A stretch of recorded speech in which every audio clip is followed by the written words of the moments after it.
Chủng ngữ càng bể đônឬcó thể sai chiêm bể đôn đòi mình đằng khuôn phía trán cao tờ lơ nẹ chủng ngữ từng nộp ẻm mà này thang cọt lơ score dũ thật sai từ tu nhiên bỏ cọt miên ca khôi khát để mình ai ở cọt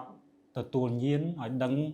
miên ca chọc truôngឬក៏ឈឺចាប់ខ្លាំងដែលបង្ហាញថាគាត់មានស្ទះសាយឈាមបេះដូងឬក៏ជំងឺកាំងបេះដូងមួយទៀតតកតងជាមួយមនុស្សចាស់តកតងនឹងជំងឺភេទស្រីហើយនឹងតកតងនឹងជំងឺដែលធ្លាប់មានស្ទះសរសៃឈាមបេះដូងពីមុនមកហើយរោគសញ្ញារបស់ជំងឺស្ទះសរសៃឈាមបេះដូងដែលគេហៅថា silent heart attack ពីច្រើនវាស្ដែងរោគសញ្ញាមិនច្បាស់លាស់ឲ្យយើងដឹងទេនេះជំងឺអាចគ្រាន់តែណែនទ្រូងថប់ទ្រូងមានអារម្មណ៍អស់កម្លាំង